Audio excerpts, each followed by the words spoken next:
আপনি যাকে নিজের হাতে কবর দিয়ে এসেছেন সে যদি মাঝরাতে আপনার দরজায় এসে কড়া নাড়ে, কি করবেন আপনি? ভুল মানুষের দাফন হয়নি তো? ঘরের ভিতর থেকে তার অসুস্থ মায়ের কাশির শব্দ আসছে। রফিক নিজুমপুর গ্রামের এক হতদরিদ্র যুবক। 3 দিন আগে তার বাবা মারা গেছে। ঘরে তার বৃদ্ধ মা। দাফন কাফনের খরচ জোগাতে গিয়ে রফিক এখন নিঃস্ব। কিন্তু এই বৃষ্টির রাতে তার জন্য অপেক্ষা করছে এমন এক অন্ধকার যা সে কখনো কল্পনাও করেনি। বৃষ্টির বেগ আরো বেড়েছে। হুট করে উঠোনে বেড়ার পাশ থেকে একটা লম্বা কালো ছায়া বারান্দার দিকে এগিয়ে আসছে। রফিক চমকে উঠে দাঁড়ায়। ছায়াটি স্পষ্ট হলে দেখা যায় গ্রামের বৃদ্ধ মাতব্বর মোজাম্মেল হক দাঁড়িয়ে আছেন। কিরে রফিক, ঘরে আসিস বাপ? জি মাতব্বর চাচা, এই দুর্যোগে আপনি কোনো বিপদ হইছে? বিপদ আমার না রে রফিক, বিপদ গ্রামের। গোরস্থানের বুড়ো গোরখাদক ইসমাইল চাচা হুট করে আজ সন্ধ্যায় মারা গেছে। তাকে আজ রাতেই দাফন করতে হবে, কিন্তু এই তুফানের মধ্যে কেউ কবর করতে রাজি হচ্ছে না। তুই যদি কাজটা করিস তোকে 1000 টাকা দেওয়া হবে। রফিক টাকার কথা শুনে থমকে যায়। তার মায়ের ওষুধের জন্য ঠিক এই পরিমাণে টাকা দরকার। সে ঘরের ভিতরের দিকে তাকায়, যেখানে অন্ধকারে তার মা শুয়ে আছে। কিন্তু চাচা, এত রাতে আর ইসমাইল চাচা তো নিজেই সারা জীবন কবর খুললো, তার কবর আজ অন্য কেউ? সময় নষ্ট করিস না রফিক, এই নে 500 টাকা। বাকি কাজ শেষ হলে পাবি। কোদাল আর লন্ঠন নিয়ে সোজা চলে যা। মনে রাখিস, কবরটা যেন ঠিক 3.5 হাত গভীর হয়, 1 ইঞ্চি কম, 1 ইঞ্চি বেশি না হয়। মাতব্বর কেন গভীরতার ওপর এত জোর দিলেন? ইসমাইল গোরখাতকের মৃত্যু কি সত্যিই স্বাভাবিক ছিল? রফিক কি জানতে পেরেছিল সে আসলে কার কবর খুঁড়তে যাচ্ছে? রফিকের এক হাতে হারিকেন আর কাঁধে কোদাল নিয়ে হাঁটছে। চারদিকে অন্ধকার, কেবল হারিকেনের হলুদ আলোয় সামনের কাদা পথটুকু দেখা গেছে। সে গোরস্থানের পুরনো লোহার গেটের সামনে এসে দাঁড়ায়। গেটটি মরিচা ধরা এবং বাতাসে সেটা মৃদু ক্যাস ক্যাস শব্দ নড়ছে। কবরস্থানের ঠিক মাঝখানে একটা বিশাল বট গাছ, তার নিচেই ইসমাইল গোরখাতকের জন্য নির্ধারিত জায়গা। রফিক হারিকেনটা একটা গাছের ডালে ঝুলিয়ে দেয়। সে কোদাল দিয়ে মাটি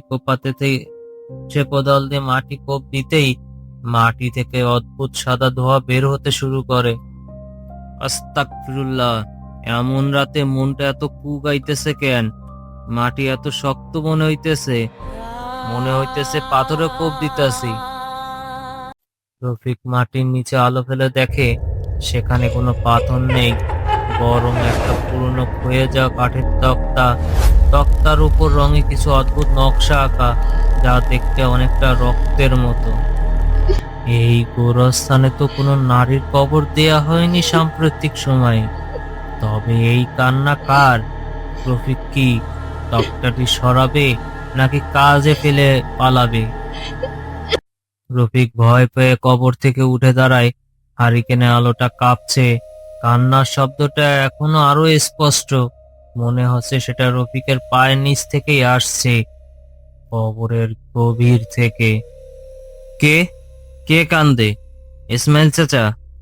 না না, ভূত প্রেত কিছু হয় না, মনের ভুল। রফিক, তুই পুরুষ মানুষ, ভয় পাইস না। হঠাৎ হারিকেনের কাজটা তীব্র শব্দে চড় করে ফেটে যায়, কিন্তু আলো নিবে না, বরং আলোটা নীলচে হয়ে যায়।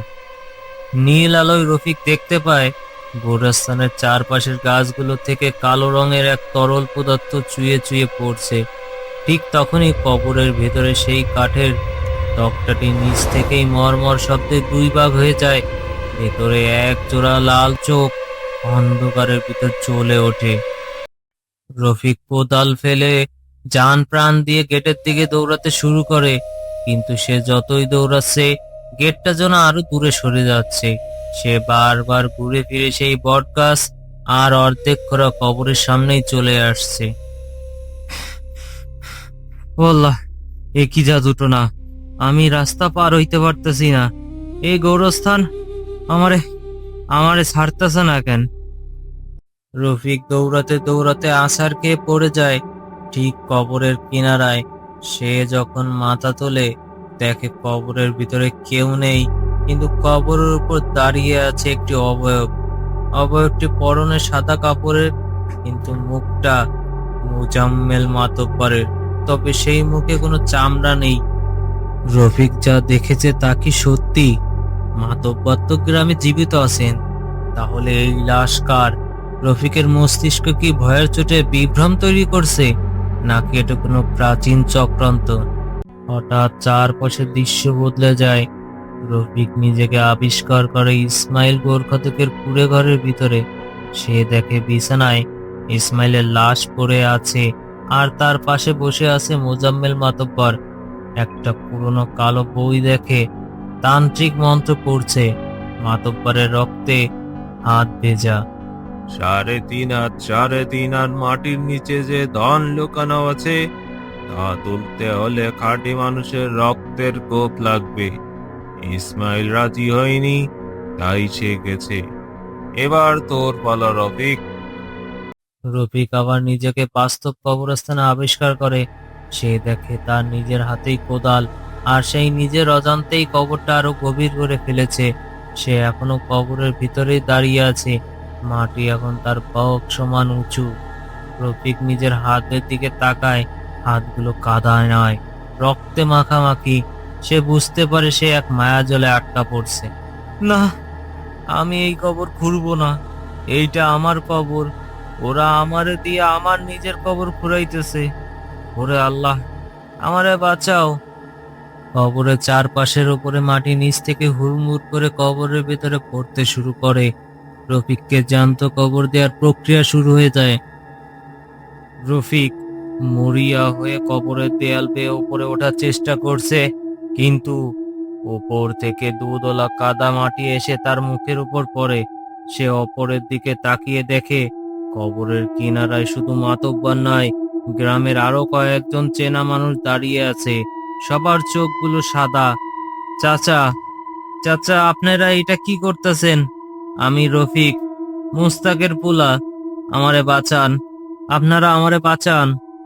3.5 হাত পূর্ণ হতে আর মাত্র এক জুড়ি মাটি বাকি রফিক। তুই শান্ত হ, মাটিটা তুলে ফেল। রফিকের ঘরের সামনে অনেক মানুষ জড়ো হয়ে আছে। উঠোনে একটা খাটিয়া রাখা, খাটিয়ার উপর সাদা কাপড়ে ঢাকা একটি লাশ। মোজাম্মেল মাতব্বর গভীর মুখে দাঁড়িয়ে আছেন। রফিকের মা বারান্দায় বসে অজোরে কাঁদছে। আহা, ছেলেটা কাল রাতে ইসমাইল গোরখাতকের কবর ঘুরতে গিয়ে স্ট্রোক করে মারা গেল। এই ঝড় তুফানে একলা গোরস্থানে যাওয়াটাই ভুল হয়েছিল। আহ, আল্লাহর মাল আল্লাহ নিয়ে গেছে। তবে মিরাক্কেল দেখলুম রে ভাই। রবিন যেখানে পড়েছিল তার ঠিক 3.5 হাত মাটির নিচে একটি কলসি ও পুরনো মোহর পাওয়া গেছে। সরকারি কোষাগারে জমা দেওয়ার আগে গ্রামের উন্নয়নের জন্য আমি ওটা নিজের জিম্মায় রেখেছি। নতুন একটি কবর, কবরের উপরে বাঁশের খুঁটি পোতা। সূর্য ডুবে যাচ্ছে। হুট করে সেই নতুন কবরের মাটির নিচ থেকে রফিকের গলার অবিকল আওয়াজে একটা তীব্র চিৎকার ভেসে আসে। কিন্তু গোরস্থানে তখন কেউ নেই, শুধু একটা কালো কাক উড়ে গিয়ে কবরের উপর বাঁশিতে বসে। মাধবপাল, তুই আমার 3.5 হাত পূর্ণ করিস নাই। আমি আসতেছি। আপনাদের কি মনে হয় আসলে কি ঘটেছিল? আপনার মতামত কমেন্টে লিখে যান। এমন আরো নতুন গ্রামীণ ভৌতিক গল্প পেতে আমাদের চ্যানেলটি সাবস্ক্রাইব করুন। ভিডিওটি ভালো লাগলে একটু লাইক দিতে ভুলবেন না। আল্লাহ হাফেজ।